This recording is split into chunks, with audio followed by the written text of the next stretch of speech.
अस्सलाम वालेकुम दोस्तों, आप देख रहे हैं रवात इलेक्ट्रॉनिक्स चैनल और मैं हूं फादर मान। दोस्तों, आज की वीडियो में हम जो I N V T invert यानी कि वी एफ डी 2.2 किलोवाट के बारे में बताएंगे कि अगर आपके पास ये वी एफ डी है, ये थ्री फेज़ है, आप इससे सिंगल फेज़ मोटर चलाना चाह रहे हैं तो किस तरीके से आप इसकी सेटिंग करेंगे। चूँकि ये थ्री फेज़ होती है, यहाँ पे आप ये देख सकते हैं मोटर जो यहाँ से आउटपुट हम लेते हैं यू वी डब्ल्यू यानी कि थ्री फेज़, इसके तीनों फेज़ यहाँ पे लगते हैं। और ये जो है ये लाइन पावर यानी कि आप इसको बिजली की सप्लाई दे रहे हैं, यानी कि वापटा की सप्लाई अगर दे रहे हैं तो यहाँ पे ये लाइन और न्यूट्रल यहाँ पे लगेगी।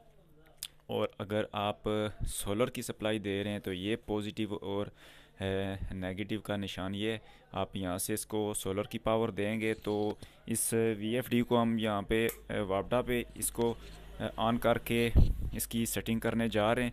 तो इसके लिए ये जो बटन सामने लगे हुए हैं ये प्रोग्राम में दाखिल होने के लिए होता है और ये डाटा एंटर करने के लिए होता है। तो सबसे पहले हम इसकी प्रोग्रामिंग में जाएंगे। ये मुख्तलिफ सेटिंग है इसकी। आपने इस वीडियो में मैं आपको सिर्फ जो है वो सिंगल फेज़ मोटर चलाने के लिए या सिंगल फेज़ कोई भी लोड है, ड्रिल मशीन, बल्ब या कोई भी सिंगल फेज़ जो घरेलू आलात होते हैं वो अगर चलाना चाह रहे हैं तो उसके लिए सबसे पहले आपने इसकी सेटिंग करनी है। उसके बाद आप यहाँ पे सप्लाई आउटपुट ले सकते हैं सिंगल फेज़, चूँकि ये 220 वोल्ट थ्री फेज़ इन्वर्टर होता है तो इसको आप सिंगल फेज़ के लिए इसकी सेटिंग करना पड़ती है। तो सबसे पहले आप प्रोग्राम के बटन को दबाएंगे तो ये प्रोग्राम में आप दाखिल हो जाएंगे। तो ये डाटा एंटर का बटन है, तो इसको आप प्रेस करेंगे तो आगे प्रोग्राम में जाएंगे। तो हम इसके लिए सिंगल फेज़ की सप्लाई इसकी सेटिंग करने के लिए इसको हम P2 में जाएंगे। P2 में यहाँ पे जब ये ब्लिम करता हुआ आएगा तो ये जो डाटा इंटर का ये वाला जो बटन होता है इसको हम प्रेस करेंगे तो इसकी प्रोग्राम P2 के प्रोग्राम में हम इंटर हो जाएंगे।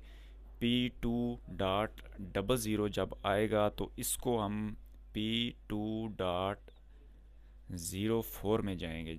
ये इस तरीके से ब्लिम करता हुआ आपको नज़र आएगा P2.04। अब इसके अंदर जाने के लिए आप डाटा इसको इंटर करेंगे। ये आप देख सकते हैं यहाँ पे जो है वो 380 वोल्ट हुए हैं इसके। तो इसको हम सिंगल फेज़ पे चलाना चाह रहे हैं यानी कि हमें 220 वोल्ट चाहिए होंगे। तो इसके लिए आपने ये शिफ्ट का बटन है, ये अभी ज़ीरो ब्लिम कर रहा है। आप 3 पे अगर इसको लेके जाना चाह रहे हैं तो शिफ्ट के बटन को दबाएंगे तो ये तीन जो पहला हिस्सा है वो इस तरीके से ब्लिम करता हुआ नज़र आएगा। तो इसको आपने नीचे करना है ये, और अगले को आप इस शिफ्ट से प्रेस करेंगे तो ये सामने इस तरीके से आ जाएगा। आप इसको 220 वोल्ट पे सेलेक्ट कर दें, दोबारा ये डाटा एंटर करेंगे तो जो प्रोग्राम में दाखिल होने के लिए बटन होता है वही इस प्रोग्राम से निकलने के लिए भी होता है। तो ये इस तरीके से आप यहाँ से निकल आएँ। दोबारा से आप इसको सेटिंग करके चेक कर सकते हैं कि आया कि ये इसकी सेटिंग हुई है या नहीं। तो P2 में जाके P2.04 में जाएंगे तो ये देख सकते हैं आप, ये 220 वोल्ट इसके सिलेक्ट हो गए, यानी कि आप इस VFD से ये जो सिंगल फेज़ लोड है आप इससे चला सकते हैं। ये 2.2 kilowatt 220 volt phase two phase voltage होते हैं। तो आप इसको सिंगल फेज़ करने के लिए आपको ये सेटिंग P2 में जाके P04 में सेटिंग करना पड़ेगी। तो इस तरीके से आप इसकी सेटिंग करके आप इसको सिंगल फेज़ लोड पे इस तरीके से चला सकते हैं।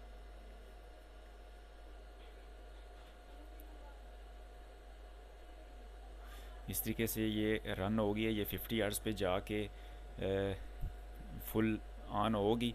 तो आपने कोशिश ये करना है जो सिंगल फेज़ लोड होता है वो 50 हर्ट्ज़ तक ये जब जाए तो इसको आप यहाँ से लोड आउट करें।